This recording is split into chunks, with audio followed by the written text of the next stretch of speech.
Letters from the front. The following interesting letter has been received from Private E. Watterson of Barringup, a member of the 2nd Victorian Contingent under Colonel Tom Price in South Africa, and dated September the 8th, 1900, near Machadorp.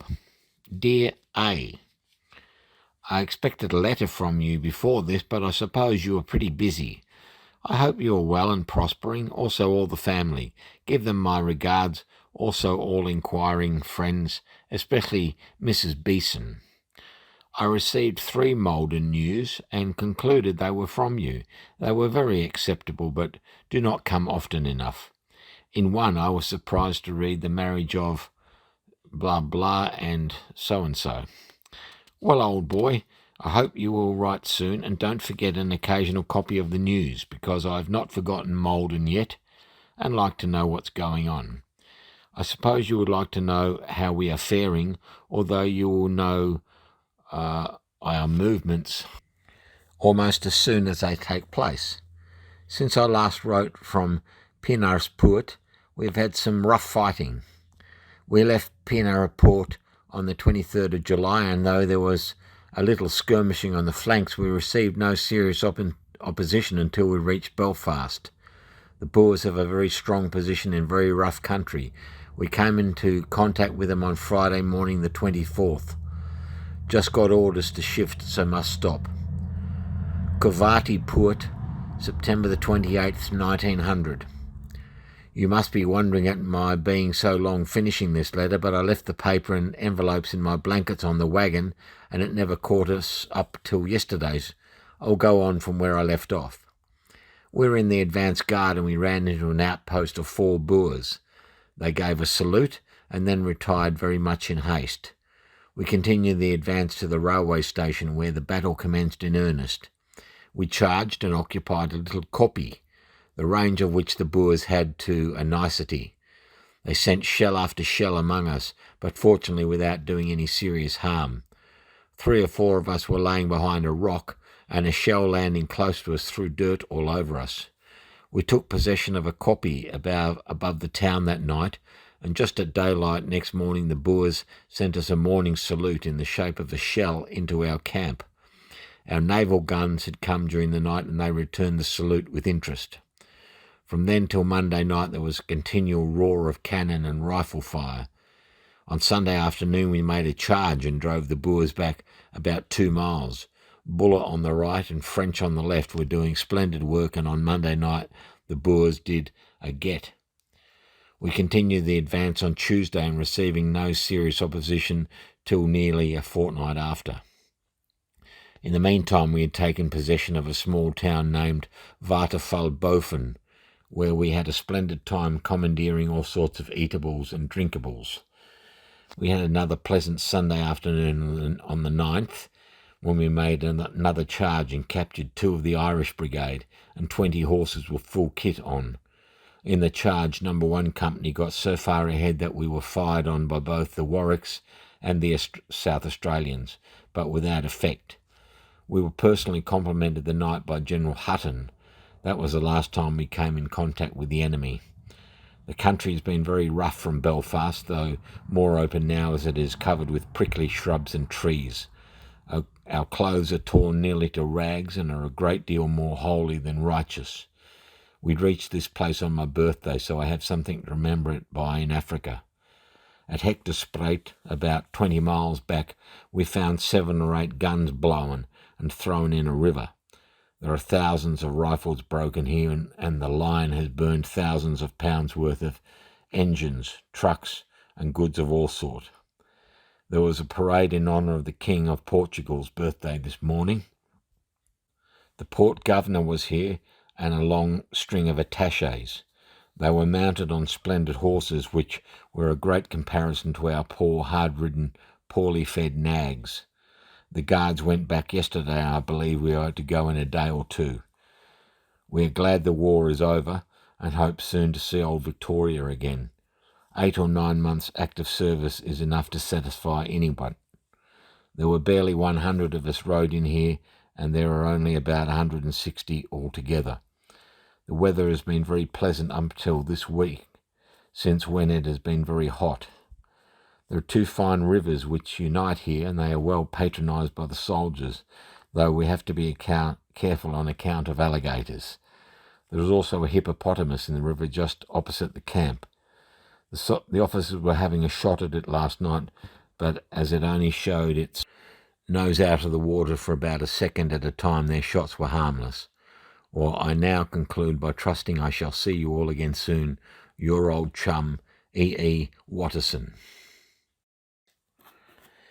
The following extract from a letter received from Private J. Good, the son of Mr. and Mrs. Good of Piper Street, Kyneton, who is with the Victorian Imperial Bushmen's contingent in South Africa, may prove interesting.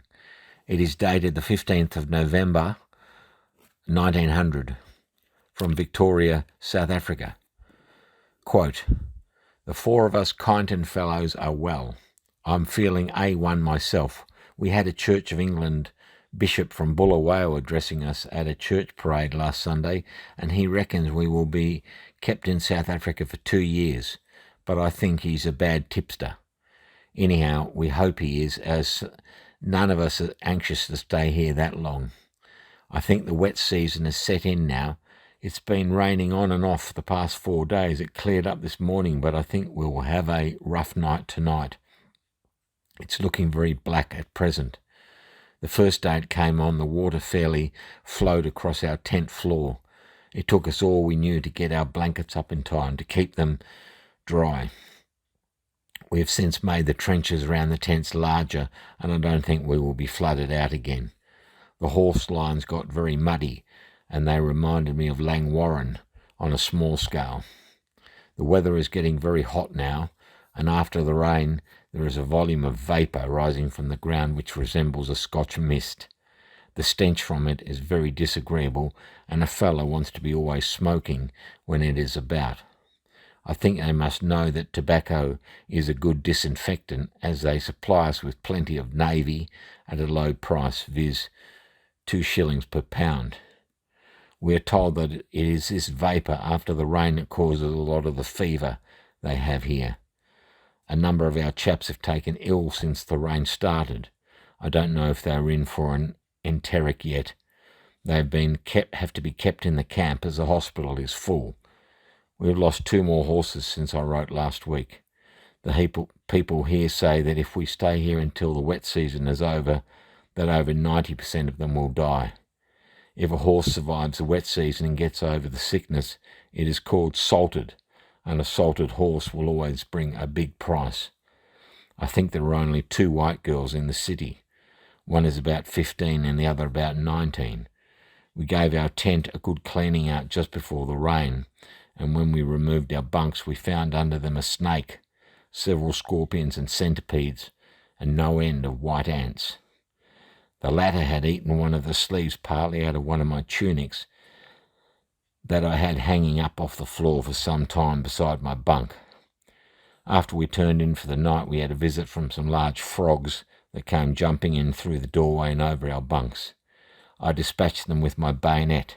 Some of them were the size of a large rat. The Major has issued orders that we are not to go swimming unless there are several of us together, as there are known to be crocodiles in the river, but we have not yet come across any. There are 6 of us in a tent I occupy, so we have a stack of room. We have a black boy, a Mashona, as orderly. He carries water for us from the river, washes up and does our washing. I have rigged him out in one of my uniforms, but it was made too soon for him. I was also given him a pair of boots. The latter are also about 18 sizes too big, but as they are the first he has ever worn, he is quite pleased and thinks they are just the thing. The first few days he had them on, he spent half his time admiring himself. The natives around here are principally Mashonas, but there are also a number of Matabele and Makalesias. We had a visitor today at our tent, a Boer named Potgieter. He is in charge of our bullock wagons and is camped a few miles east. A number of our conductors in charge of the British transports in Rhodesia are Boers. Our transport on the march from Marandellas consisted of 8 bullock wagons, each drawn by 16 mules, 2 horse-drawn express wagons and 2 Scotch carts, drawn by 4 mules each. This will give you an idea of the transport required by a large body of men and horses, as we only numbered about 120 men and about 160 horses. The distance we came on was about 180 miles. We had 6 bullock wagons, loads of provisions bought from Marandellas a couple of weeks ago. The freight paid on this lot was £700. A span of salted bullocks and a wagon, if sold, brings from £1,000 to £1,500 here. You will say this does not interest you, but it will go farther, and will want to give you a little news all round you knew. The storm has commenced now, and it is raining heavily. We're in for a rough night. 2 Kyneton Guardians arrived last mail without an address on them, so they were sent up to me, and they have since gone the rounds amongst the Kyneton boys. Yeah, hi everybody. Today I'm in a little hamlet called Bacchus Marsh. I don't think I've ever walked along the main street of Bacchus Marsh, but we had to cross the mountains today to get to it. Brian's gone away in his caravan, so I thought I don't want to spend the day at home alone, so I thought I'd come for a little drive. And well, you know what I'm here for, don't you? No, I think I can already see it, which is why I turned on the camera. Yeah, nice little place. I didn't there's sort of a road that goes over the Macedon Ranges from near where I live to Bacchus Marsh for some reason. Really don't know why.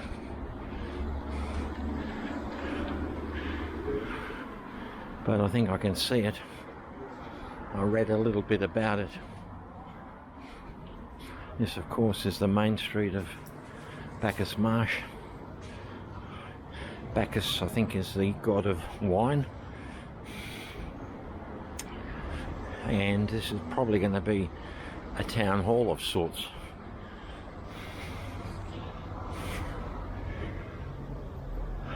I could be wrong. No. What is it?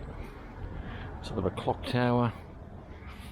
Maybe a civic centre once upon a time.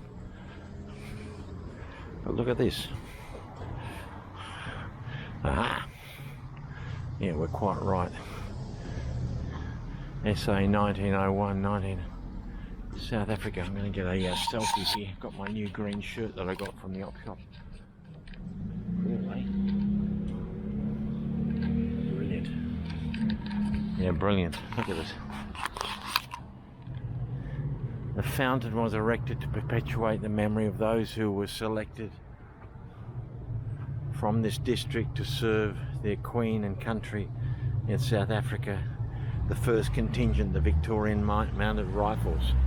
We've got Captain S.T. Staunton, Lance Corporal D.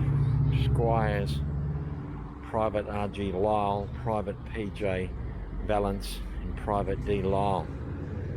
Now, this drinking fountain was vandalised a few times, so it doesn't look like it used to. Oh, look at that beautiful.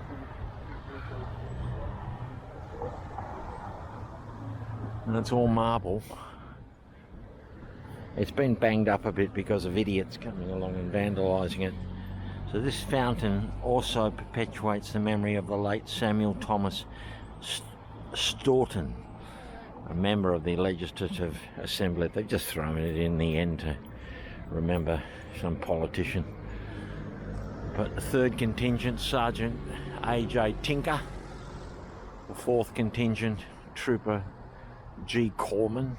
The fifth contingent, W.H. Hodson, F. Reed, W.M. Brimblecombe, and W.M. Sargent. A bit difficult to read because it's all round, you know.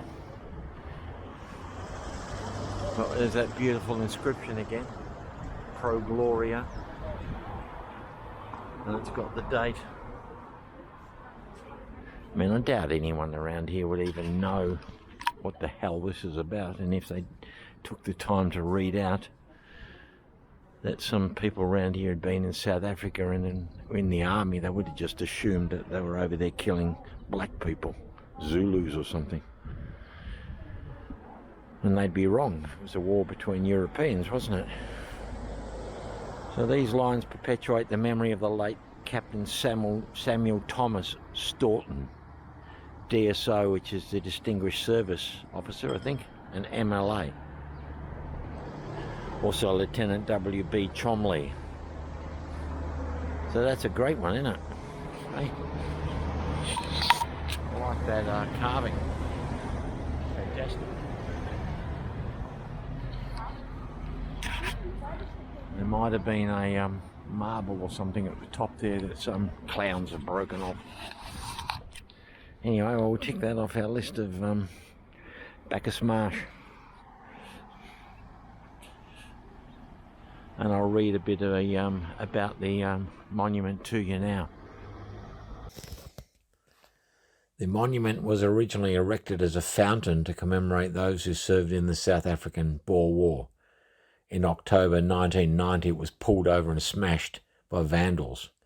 It was restored by April 1991. Subscription lists for donations to build the memorial were circulated in March 1901 with a view to making the subscription general but not burdensome.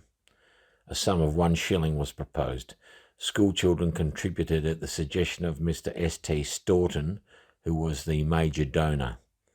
A speaker at the unveiling, Mr. Kyle, quoted the late Mr. Staunton as saying, quote, "This little fountain testifies to the unity of the empire and the determination and the ability of the British race to uphold it."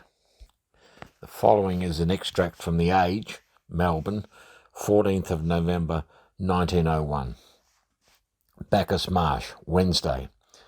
This afternoon a memorial drinking fountain erected opposite the post office to perpetuate the names of the members of the several contingents who left this district for the war was formally handed over to the President of the Shire by Mr. Grant, on behalf of a committee to whom the late Mr. S.T. Staunton entrusted the carrying out of the work at his expense, with the exception of a few pounds locally collected. The fountain is a handsome piece of work by Messrs. Chambers and Clutton of Melbourne. It is about 18 feet high, circular in form, with a square pediment, from which rises a finial of scroll pattern. The motto of the VMR is engraved on each of the 4 sides of the cornice. On the main shaft above the fountain bowl are inscribed in cut and gilt letters the names of all the soldiers who left this district, and some of whom have not yet returned. At the base an inscription has been added stating that the fountain also perpetuates the memory of Samuel T. Staunton. The materials used are polished red and grey granite, the latter being used for the lower portions. Speeches were made by Messrs. Grant, Watson, Dickey and Green. Captain Riddle said the ceremony did honour to the Victorian Mounted Rifles of the little detachment at Bacchus Marsh. 50% were the first Victorians to volunteer to go with the first contingent. Among those present were 6 of the returned soldiers, including Captain Staunton, DSO MLA, and Sergeant Major Algie. The local cadets under Lieutenant Lindsay fired 3 volleys, and the proceedings closed with the national anthem.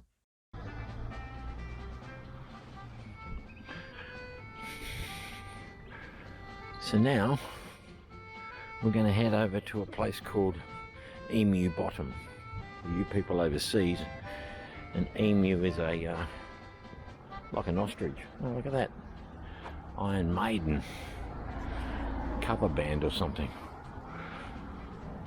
Yeah, Emu Bottom is a old homestead. Now when I was a kid, I'm talking the late 60s, just before we went away really, I don't know, my mum had this thing about Emu Bottom, and we must have driven from Brighton all the way up. It must have been a real country road then. Nowadays it's in Sunbury. It's still an old homestead from the 1800s. But I think we used to do, or Mum liked to do, Irish dancing there. I really have no idea why. But anyway, I'm going to go and have a look at it. I haven't been there for over 50 years. So. Alright, I'll stop recording. Stop recording.